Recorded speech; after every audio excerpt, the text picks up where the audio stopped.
Assalamualaikum warahmatullahi wabarakatuh. Jumpa lagi Bapak Ibu bersama saya.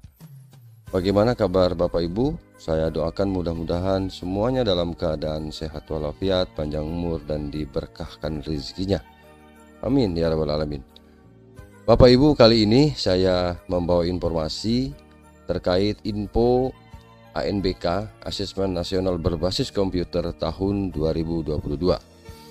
Tidak terasa kita memang sudah melaksanakan ANBK di tahun 2021 dan sekarang akan masuk penyelenggaraan pelaksanaan ANBK tahun 2022.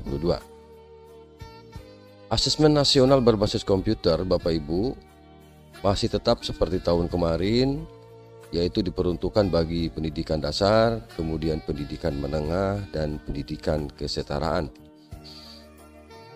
Untuk ANBK tahun ini sudah keluar peraturan Kepala Badan Standar Kurikulum dan Asesmen Pendidikan Kementerian Pendidikan Kebudayaan Riset dan Teknologi tentang prosedur operasional standar, atau kita sering menyebutnya POS ya. POS penyelenggaraan asesmen nasional. Apa yang harus segera disiapkan pada penyelenggaraan AN tahun 2022 ini Bapak Ibu, yang harus disiapkan oleh satuan pendidikan? Yang pertama adalah tentu harus melakukan perpal satuan pendidikan. Ini tim teknis kecamatan punya tugas ya dalam memperpal satuan pendidikan. Yang pertama menyiapkan atau memetakan sekolah induk dan sekolah yang menumpang. Kemudian menyiapkan perangkat IT-nya atau perangkat komputernya. Kemudian bagi sekolah induk minimal memiliki 1 server dan 8 laptop. Nah, paling tidak ini yang harus segera disiapkan oleh satuan pendidikan ketika perpal satuan pendidikan. Berdasarkan POS UN, untuk perpal ini mungkin ini sudah diawali di bulan depan ya.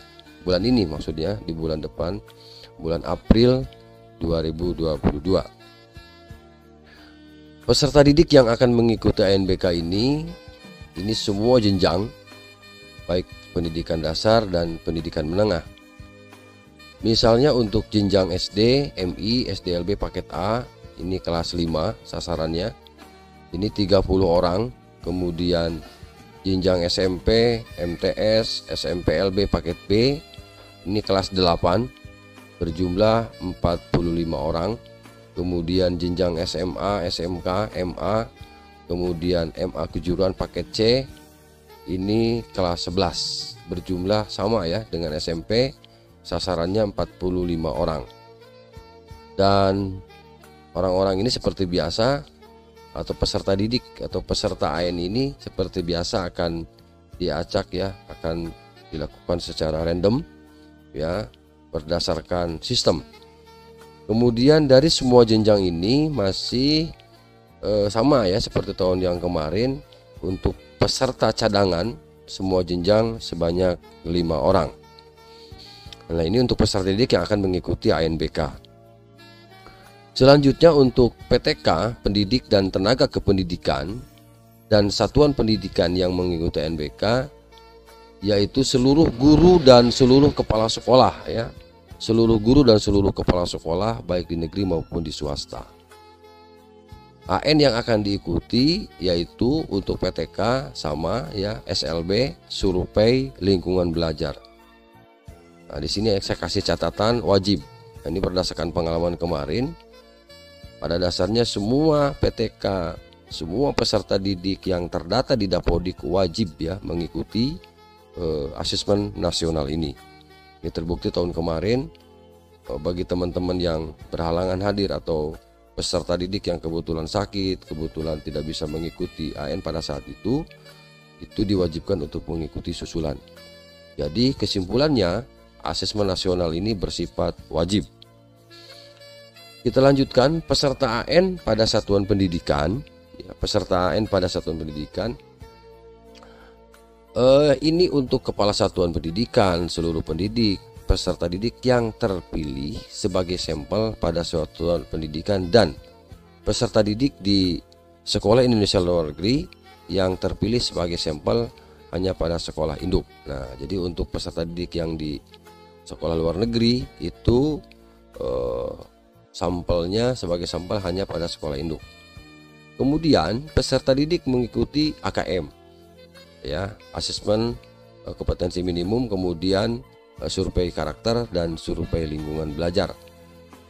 Kemudian seluruh PTK, pendidik dan tenaga kependidikan, dalam ini kepala satuan pendidikan, mengikuti survei lingkungan belajar, termasuk pada satuan pendidikan yang peserta didiknya tidak mengikuti AN. Nah, ini perlu dicermati Bapak Ibu, nomor 3, bahwa apabila satuan pendidikan yang tidak ada peserta didiknya, maksudnya belum ada peserta didik yang ikut serta AN, misalnya kalau di SD belum ada kelas 5-nya, kemudian SMP juga begitu, belum ada kelas 8-nya karena mungkin baru berdiri sekolahnya, tetapi tetap seluruh PTK-nya, seluruh pendidik dan tenaga kependidikannya mengikuti AN ini, begitu. Kemudian pendidik yang mengajar pada satu atau lebih dari satu unsur pendidikan dengan memiliki NPSN berbeda, mengisi survei lingkungan belajarnya itu setiap satuan pendidikan di mana dia bertugas.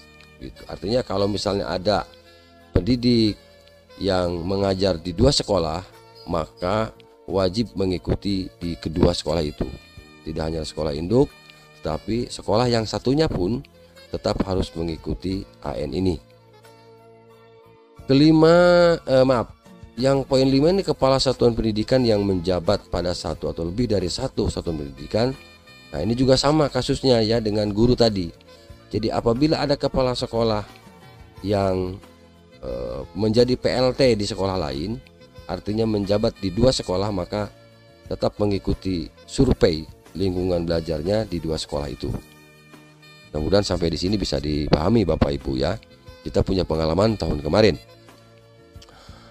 Kemudian instrumen asesmen nasional ini terdiri dari AKM, yaitu untuk mengukur hasil belajar kognitif peserta didik dalam literasi membaca dan numerasi. Kemudian untuk survei karakter mengukur hasil belajar non kognitif peserta didik. Dan survei lingkungan belajar mengukur kualitas lingkungan belajar pada satuan pendidikan. Bentuk soalnya ini ada bentuk soal objektif ya, yang terdiri dari pilihan ganda kompleks, menjodohkan dan isian singkat. Kemudian bentuk soal non objektif itu uraian.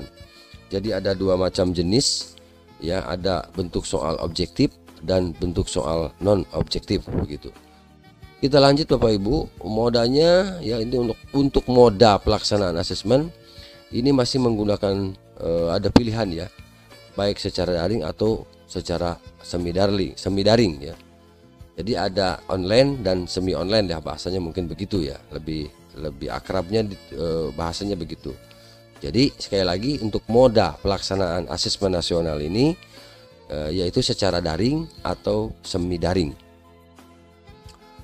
Kemudian kita lanjut ruangan ya, untuk ruangan AN ini. Jadi ruangan asesmen aman dan layak untuk pelaksanaan AN, satuan pendidikan pelaksana AN menetapkan pembagian sesi untuk setiap peserta beserta komputer yang akan digunakan ya selama AN. Kemudian penugasan proktor, pengawas dan teknisi ya. Jadi setiap ruang itu ditangani oleh satu proktor yang bertugas mengoperasikan aplikasi untuk proktor. Kemudian setiap ruangan diawasi oleh satu pengawas dan setiap satuan pendidikan pelaksana AN ditangani minimal 1 orang teknisi ya. Nah ini, kemudian di sini yang nomor 4, di lokasi asesmen dipasang pengumuman yang bertuliskan. Ini saya potong Bapak Ibu. Ini seperti biasa Bapak Ibu bisa memasang spanduk atau pengumuman begitu ya, seperti misalnya harap tenang sedang ada AN begitu ya, misalnya seperti itu.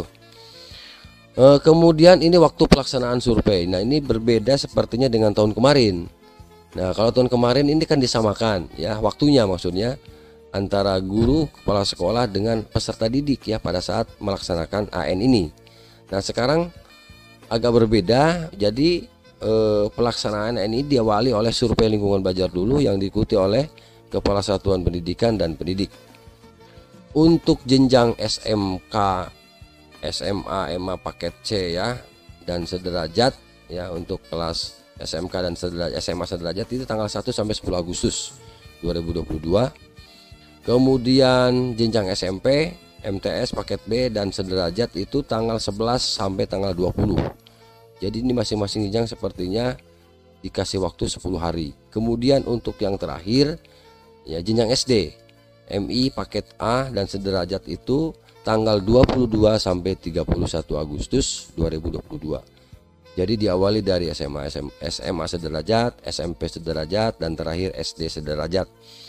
Waktunya dari tanggal 1 sampai tanggal 31 full ya, 1 bulan.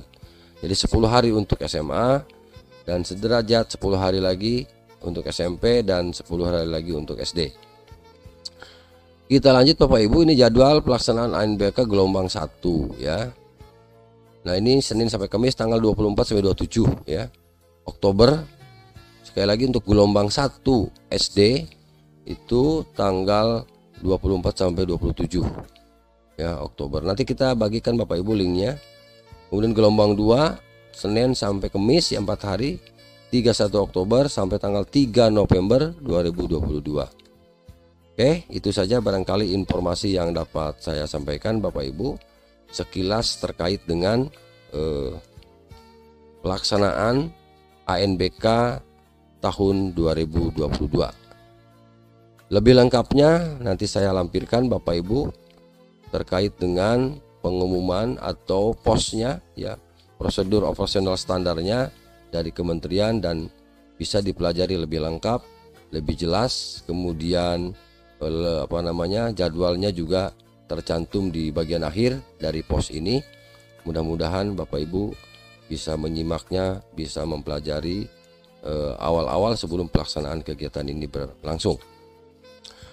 Demikian yang dapat saya sampaikan Bapak Ibu. Terima kasih atas perhatiannya dan terima kasih juga ya atas video ini yang sudah Bapak Ibu simak sampai tuntas. Jangan lupa di subscribe, like, komen, dan di share apabila video saya ini bermanfaat. Demikian, terima kasih. Assalamualaikum warahmatullahi wabarakatuh.